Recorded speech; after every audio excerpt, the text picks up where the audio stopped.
Imamat 14.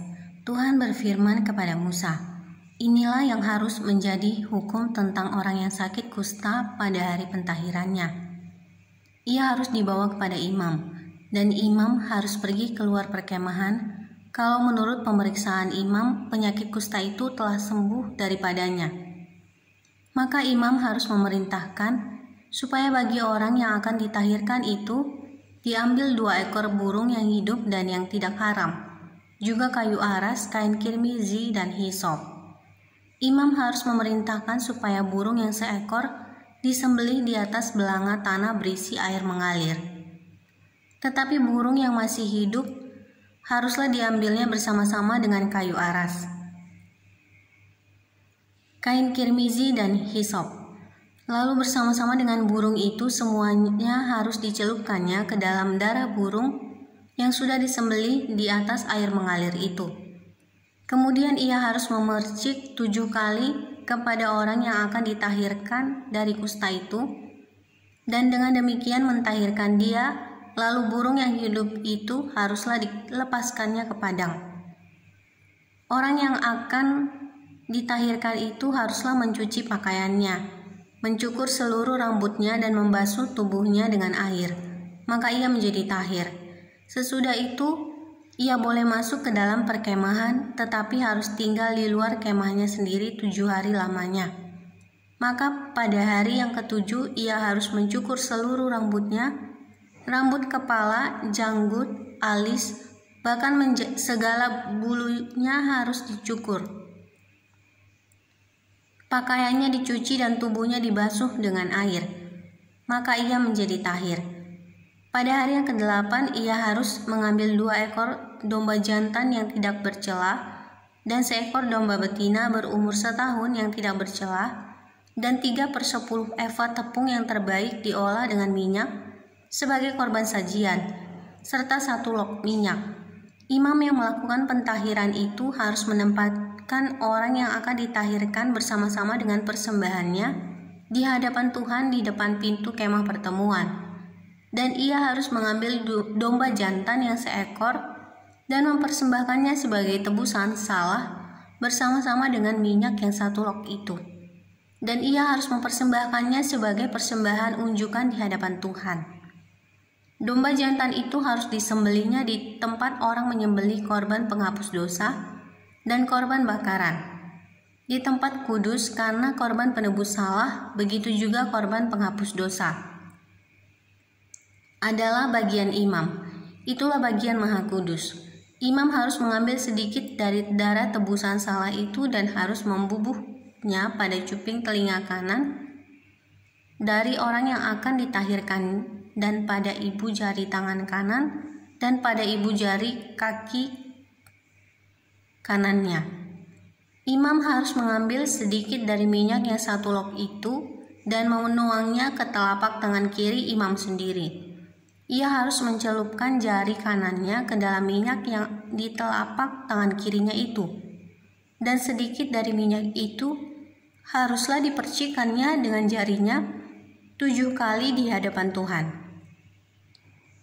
Dari minyak selebihnya imam harus membubuh sedikit pada cuping telinga kanan orang itu, pada ibu jari tangan kanannya, dan pada ibu jari kaki kanannya, di tempat mana darah tebusan salah dibubuhkan. Dan apa yang tinggal dari minyak itu haruslah dibubuhnya pada kepala orang yang akan ditahirkan. Dengan demikian imam mengadakan pendamaian bagi orang itu di hadapan Tuhan. Imam harus mempersembahkan korban penghapus dosa, dan dengan demikian mengadakan pendamaian bagi orang yang akan ditahirkan dari kenajisannya. Dan sesudah itu ia harus menyembelih korban bakaran. Kemudian imam harus mempersembahkan korban bakaran dan korban sajian di atas mezbah. Dengan demikian imam mengadakan pendamaian bagi orang itu, maka ia menjadi tahir. Tetapi jika orang itu miskin dan tidak mampu, ia harus mengambil domba jantan seekor saja sebagai tebusan salah untuk persembahan unjukan, supaya diadakan pendamaian bagi orang itu, juga 1/10 eva tepung yang terbaik diolah dengan minyak untuk korban sajian, dan 1 log minyak. dan lagi 2 ekor burung tekukur atau 2 ekor burung merpati sekadar kemampuannya, yang seekor harus menjadi korban penghapus dosa dan yang seekor lagi menjadi korban bakaran. Pada hari yang ke-8 ia harus membawa semuanya untuk pentahirannya kepada imam di depan pintu kemah pertemuan di hadapan Tuhan.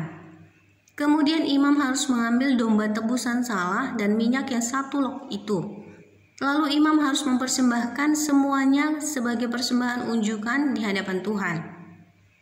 Ia harus menyembelih domba tebusan salah dan imam harus mengambil sedikit dari darah tebusan salah itu dan membubuhnya pada cuping telinga kanan orang itu dan pada ibu jari tangan kanan dan ibu jari kaki kanannya.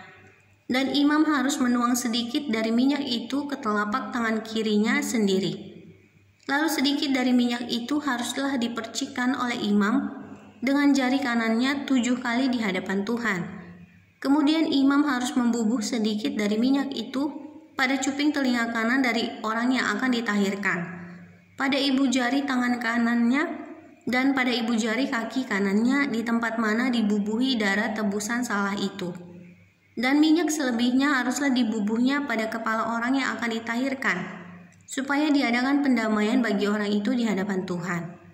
Lalu ia harus mempersembahkan seekor dari kedua burung tekukur atau anak burung merpati yang dibawa orang itu sekadar kemampuannya, yang seekor sebagai korban penghapus dosa dan yang seekor lagi sebagai korban bakaran, di samping korban sajian. Dengan demikian imam mengadakan pendamaian bagi orang yang akan ditahirkan di hadapan Tuhan. Itulah hukum tentang pentahiran seorang yang kena kusta yang tidak mampu. Tuhan berfirman kepada Musa dan Harun, "Apabila kamu masuk ke tanah Kanaan yang akan kuberikan kepadamu menjadi milikmu, dan aku mendatangkan tanda kusta di sebuah rumah di negeri milikmu itu, maka pemilik rumah itu harus datang memberitahukannya kepada imam. Ada kelihatan seperti tanda kusta di rumahku, maka imam harus memerintahkan supaya rumah itu dikosongkan sebelum ia datang memeriksa tanda kusta itu, supaya jangan menjadi najis segala yang ada di dalam rumah itu. Dan sesudah itu barulah imam datang untuk memeriksanya.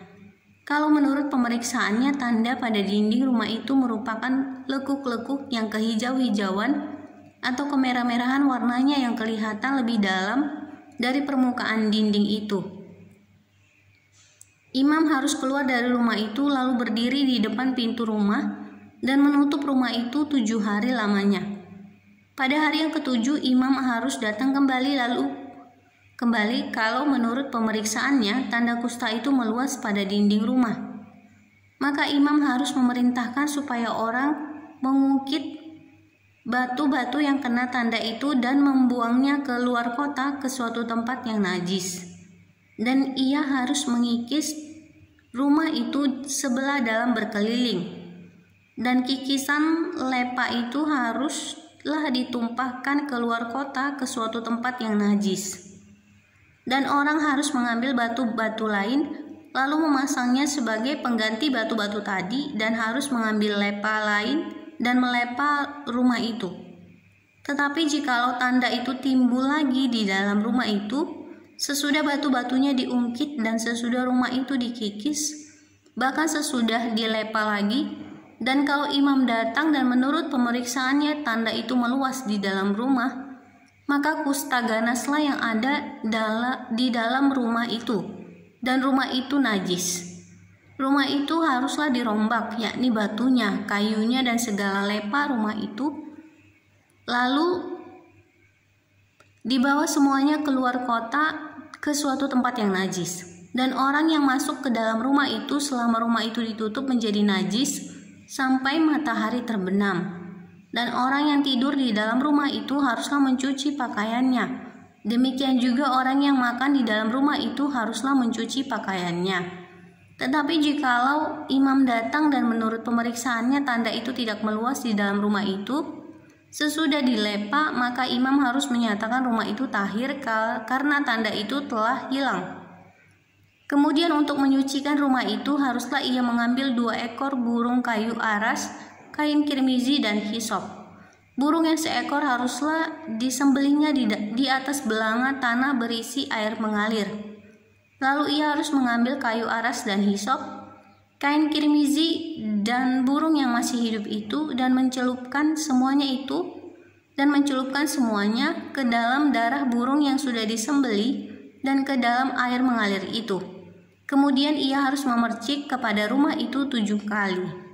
Dengan demikian ia harus menyucikan rumah itu dengan darah burung, air mengalir, burung yang hidup, kayu aras, hisop dan kain kirmizi. Dan burung yang hidup itu harus dilepaskannya ke luar kota ke padang. Dengan demikian ia mengadakan pendamaian bagi rumah itu, maka rumah itu menjadi tahir. Itulah hukum tentang setiap penyakit kusta, kudis kepala, tentang kusta pada pakaian dari rumah, tentang bengkak, bintil-bintil dan panau, untuk memberi petunjuk dalam hal najis atau dalam hal tahir. Itulah hukum tentang kusta.